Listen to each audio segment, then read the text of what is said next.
La analogía es muy práctica para entender el calentamiento global, políticamente conveniente hoy, cambio climático. Comparemos el planeta en que vivimos con el cuerpo humano cuando se enferma. Se pueden analizar síntomas, sugerir algún tratamiento, sin embargo, es irresponsable dar un pronóstico. Al igual que con el paciente ingresado a cuidados intensivos, en nuestro planeta ya pasó la antesala, el pronóstico es reservado. El calentamiento global se debe al exceso de emisiones a la atmósfera de los gases de efecto invernadero. Dióxido de carbono, metano y los óxidos de nitrógeno son producidos en exceso debido a la combustión de hidrocarburos y carbón mineral utilizados en la industria y transportación. Falta de reciclaje integral urbano y rural, sociedades inconscientes que no planifican el número de hijos a quienes ofrecer una vida digna, deforestación industrializada, agricultura no sostenible y erosión del suelo, macrogranjas ganaderas, pesca de arrastre, acidificación del agua por contaminación, entre otras. Estos gases suspendidos sobre las ciudades impiden la salida al espacio de calor y parte de la radiación solar por reflexión sobre la superficie terrestre. La fotosíntesis permite a plantas, algas y algunos tipos de bacterias sintetizar hidratos de carbono a partir de la reducción de dióxido de carbono. La vida en nuestro planeta depende de esta conversión de materia inorgánica a materia orgánica, gracias a la energía que aporta la luz del sol. El problema no es el dióxido de carbono, sino el exceso de este producto de la contaminación irracional, el desarrollo no sostenible e inmediatista adoptado por el hombre durante los 2 últimos siglos, al ritmo que la humanidad explota los recursos naturales en océanos y continentes, imposibilita la regeneración del planeta. Los gases de invernadero son las toxinas que envenenan nuestro mundo. Cuando el cuerpo humano ingiere una sustancia tóxica, la fiebre y sudoración no tardan en aparecer. Este calentamiento que siente nuestro cuerpo es un llamado a defender la vida. No entender esta alerta podría ser nefasto. El organismo intenta eliminar el tóxico de nuestro sistema a través del hígado, el páncreas y los riñones. Muchas veces, nuestro cuerpo por sí solo puede eliminar una sustancia dañina, lo que sería una locura y seguir contaminando desenfrenadamente nuestro planeta lo es tomar otra dosis de veneno, pues el daño sería irreversible. Una copa de vino al día puede ser saludable, brinda un efecto vasodilatador, beneficios para las arterias, tiene componentes antioxidantes, antiinflamatorios, anticoagulantes. El alcohol etílico en exceso, como sería beberse 2 botellas de vino, es tóxico. Bajo el mismo razonamiento, el exceso de dióxido de carbono, metano u óxidos de nitrógeno son veneno para el medio ambiente y los seres vivos. Sustancias que en ciertas cantidades permiten la vida, pero en grandes cantidades son tóxicas. Peor aún, es ingerir una sustancia venenosa como el alcohol metílico, que ocasiona daños internos, ceguera o muerte. La codicia industrial, al parecer, también es causa de ceguera empresarial. Grandes corporaciones no ven o no quieren ver el daño que sus químicos eternos ocasionan.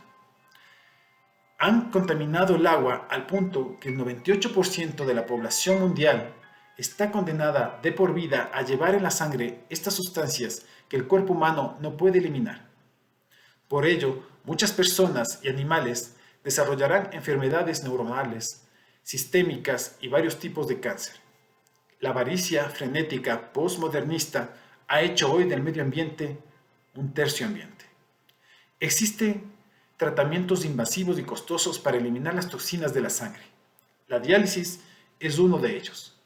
Con esa intención se han desarrollado proyectos ineficaces para realizar diálisis al aire mediante sistemas de filtración con energización solar. La alternativa real es reducir las emisiones de gases de invernadero a niveles asimilables para el planeta. Para lograrlo, se requiere de un cambio de actitud con miras al conservacionismo que reclame un compromiso por parte de todas las naciones, se arraigue idiosincráticamente en la mente colectiva. El más noble medio para el cambio es la educación. Es imaginable un dichoso porvenir solo en el conocimiento, entendimiento y práctica de valores éticos. El respeto es uno de estos valores, respeto al entorno en que vivimos, a las generaciones futuras, a nosotros mismos. ¿Qué debemos hacer? ¿Qué está a nuestro alcance? Evitar en lo posible el uso de combustibles fósiles. Optar por un vehículo híbrido, eléctrico o incluso hidrógeno, pero el hidrógeno debería obtenerse mediante energía fotovoltaica o eólica. No tendría sentido obtener el hidrógeno mediante el reformado de gas natural que genera grandes cantidades de dióxido de carbono. Los gobiernos deben seguir incentivando el ambientalismo con exenciones arancelarias y tributarias a los contribuyentes, dueños y usuarios de este tipo de automotores. Reconocer económicamente un valor o beneficio a quienes se movilizan caminando, en bicicleta o toman el transporte público eléctrico. De la misma manera, se puede retribuir a las personas que realizan teleactividades, como por ejemplo con gratuidad o subsidios por el servicio de Internet de alta velocidad, para que puedan trabajar, estudiar, entretener, profesar la fe, compartir ciencia, arte y demás. Recolectar, reutilizar y reciclar. Los municipios deben promover y controlar en sus ciudades la clasificación de basura, así como procurar a través de la empresa pública o privada el reciclaje integral para recuperar más del 50% de los desechos. Toma alrededor de 500 a 1000 años la degradación de las botellas de PET, polietileno tereptalato. Muchas bebidas son envasadas en botellas plásticas y cuando son consumidas se disponen directamente en contenedores específicos. En ocasiones es a cambio de una compensación económica para su posterior reciclaje. Si las botellas plásticas son depositadas con otros desechos, se vuelve más difícil la recolección y el porcentaje de recuperación es mucho menor, pues esta tarea se la realiza en los vertederos. A las botellas plásticas normalmente se las reutiliza como contenedores de líquidos. Ya sean botellas plásticas recolectadas o reutilizadas, estas pueden ser recicladas para transformarse en un nuevo producto como fibras e hilos para confección de ropa, alfombras, rellenos de almohadas, pellets para volver a fabricar botellas o láminas de plástico para uso industrial. Una genuina economía circular. Consumir menos carne y derivados. Si el 51% del calentamiento global se debe a la crianza de animales de granja para consumo humano, principalmente el ganado bovino y su alimentación, entonces uno de los desafíos más grandes está literalmente sobre la mesa, aquel que implica cambio de hábitos de consumo. Distribuir y aprovechar eficientemente los recursos naturales, desde simples hábitos como el cepillarse los dientes, no dejar correr el agua de grifo o mantener encendidas solo las luces de la casa que son necesarias, hasta energizar hogares con paneles solares o turbinas eólicas. Se pueden llegar a acuerdos con los municipios para utilizar medidores de energía eléctrica bidireccionales que permitan establecer la diferencia a favor del consumidor o el sistema de electrificación nacional. Si se genera más electricidad que la que se consume, podría la empresa eléctrica reconocer un pago justo a los ciudadanos y empresas que utilizan energías renovables y contribuyen a la energización nacional. Utilizar productos biodegradables y evitar aquellos como algunos aerosoles que destruyen la capa de ozono o los que contaminan aire, suelo y agua. Impulsar la sostenibilidad agropecuaria evitando la erosión del suelo y promoviendo los cultivos orgánicos. Disminuir gradualmente hasta su prohibición el consumo plástico de bolsas desechables, utensilios descartables, envases no retornables y otros de un solo uso. Apoyar el uso, investigación y desarrollo de energías limpias y renovables, complementadas con la energía nuclear segura, responsable e indiscutible frente a los requerimientos energéticos de esta modernidad. Reconocer como único y verdadero progreso el desarrollo sostenible, mejorar sistemas energéticos, procesos y metodologías de extracción en las industrias petroleras, mineras, petroquímicas, acerías, y de manera general todo proceso productivo y de servicios procurando el menor impacto ambiental. Con el mismo interés que se ha desarrollado el mercado de valores e instrumentos derivados, forwards, futuros, opciones y swaps, debería promoverse el desarrollo de un mercado ambiental, donde se comercialicen créditos de carbono, protección y remediación. Los créditos de carbono incentivan prácticas industriales e individuales para la reducción de emisiones de gases de efecto invernadero o la absorción de estos. Representan un valor económico compensatorio por dejar de emitir a la atmósfera una tonelada de dióxido de carbono, la absorción de esta o su equivalente. Los créditos de protección permiten a países que conservan sus ríos, mares y bosques recibir ingresos por preservación ambiental. Los créditos de remediación serían una compensación económica por metro cúbico de agua dulce, salada, tierra o aire descontaminado. Lastimosamente, ni siquiera estos conceptos están aceptados globalmente, mucho menos sus métricas a excepción de los créditos de carbono. Los océanos absorben 1/3 del dióxido de carbono generado por el hombre. Son parte de este gran pulmón que permite la regeneración del planeta y como tal debería prohibirse la pesca de arrastre en aguas territoriales y todo tipo de pesca y explotación en aguas internacionales. Es necesario que los países cobren un impuesto a la huella de carbono, Carbon Tax. Un órgano regulador internacional podría establecer la normativa general que permita a cada país aplicar este impuesto en función de los gases de efecto invernadero, emitidos de forma directa o indirecta por individuos, empresas, actividades, productos y servicios. El 100% de esta recaudación debe destinarse de manera exclusiva a obras de remediación y conservación. Con el tiempo, podría evolucionar a un impuesto ambiental que inicialmente supondría el análisis de 16 impactos ambientales: acidificación, agotamiento de la capa de ozono, agotamiento de recursos agua, agotamiento de recursos minerales fósiles, cambio climático, ecotoxicidad para ecosistemas de agua dulce, efectos a la salud humana cancerígenos, efectos a la salud humana no cancerígenos, partículas, sustancias inorgánicas con efectos respiratorios, eutrofización terrestre, eutrofización agua dulce, eutrofización marina, formación de ozono fotoquímico, radiación ionizante, efectos sobre la salud humana, radiación ionizante, ecosistemas, transformación del terreno. Evitar la introducción de especies no endémicas, que sea la evolución y la adaptación las que favorezcan la migración de especies. Respetar la coexistencia y biodiversidad, que una especie no extinga a otras. El proceso de selección natural y la supervivencia del más apto, como lo estableció Charles Darwin, fue desnaturalizado por el hombre, la causa directa o indirecta de la mayor pérdida biológica desde que desaparecieron los dinosaurios. Los países industrializados y todas las naciones deben comprometerse en la firma de protocolos y acuerdos ambientales como el de Kioto, París o COP26. Permiten mitigar la contaminación y destrucción de la naturaleza.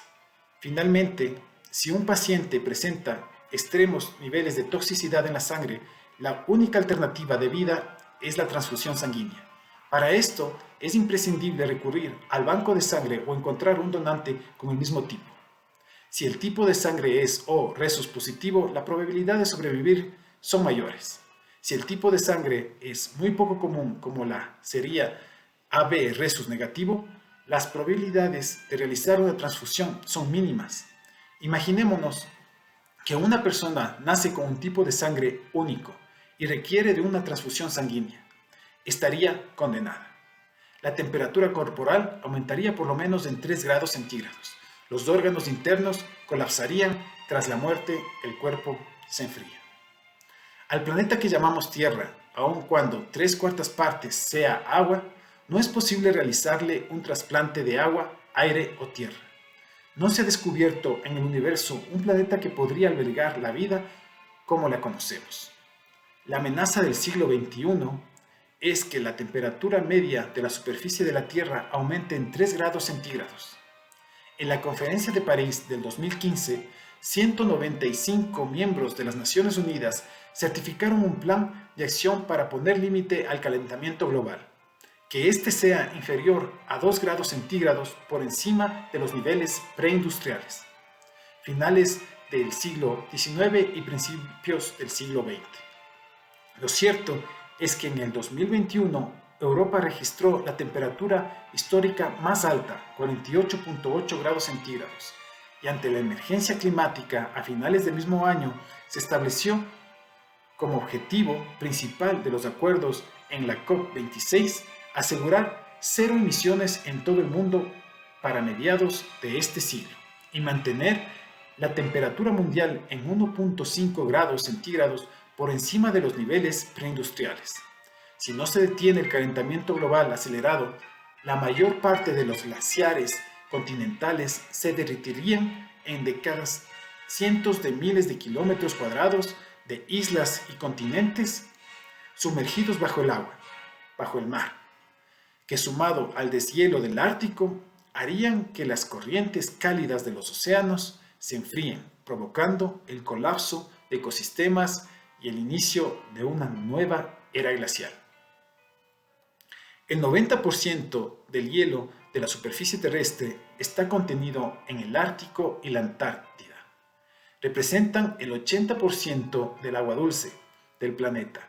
Según la Agencia del Clima de Estados Unidos, en el Polo Norte se ha reducido la superficie de hielo en un 40% en los últimos 40 años.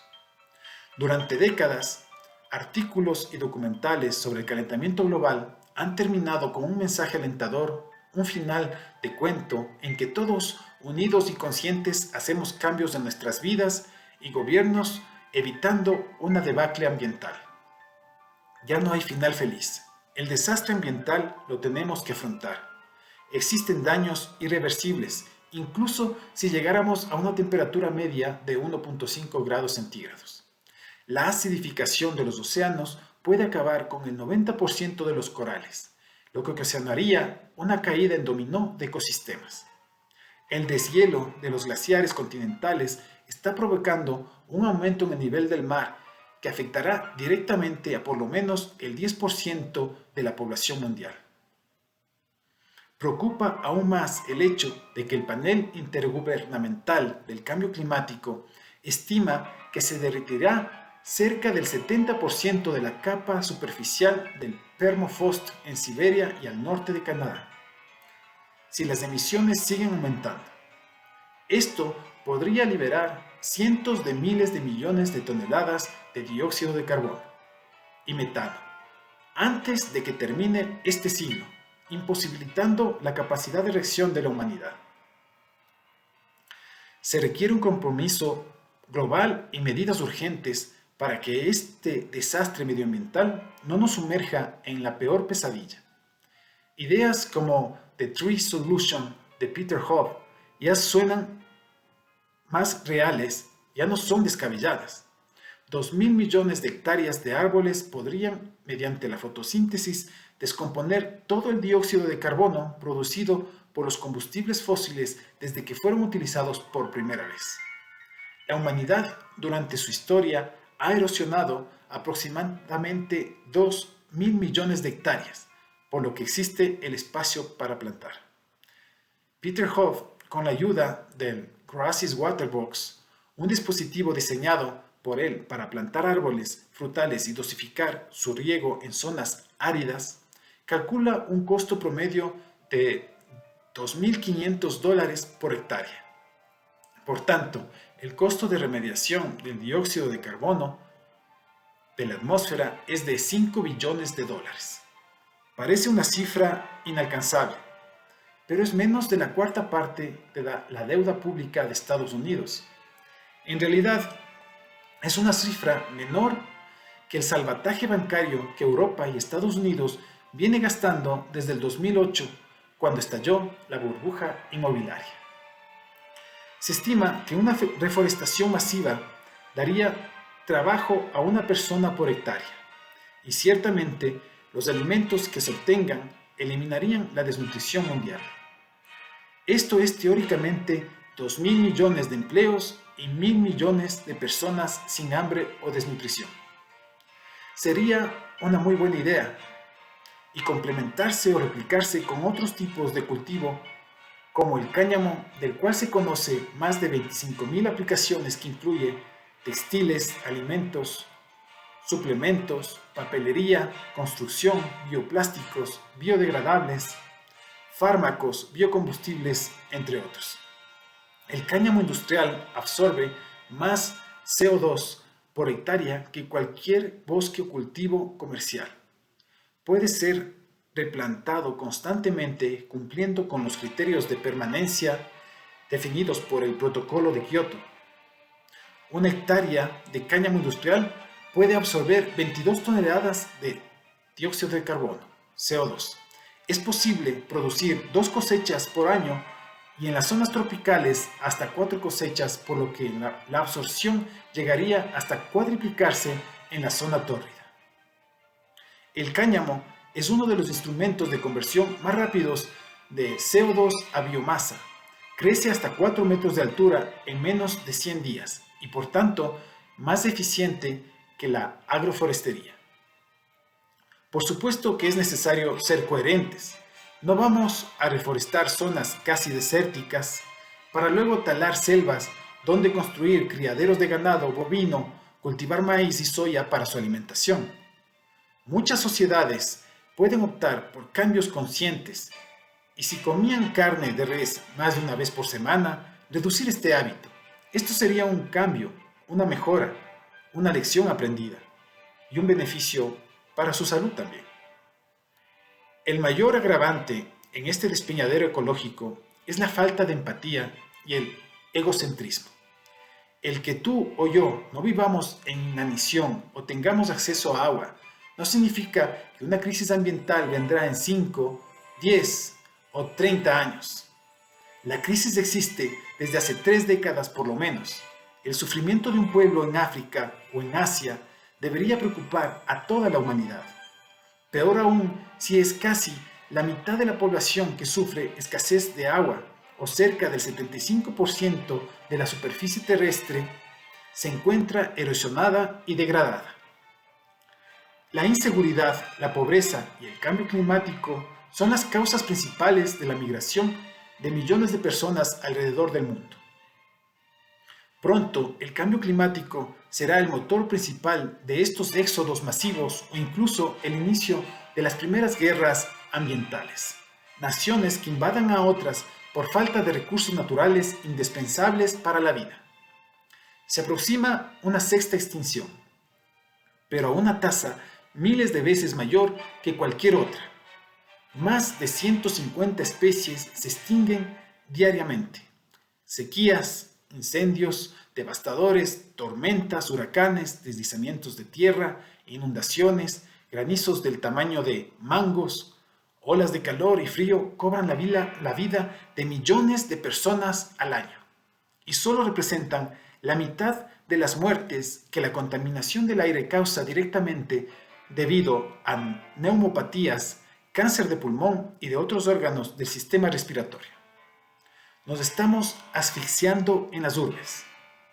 Lo que nos depara el futuro depende de lo que hagamos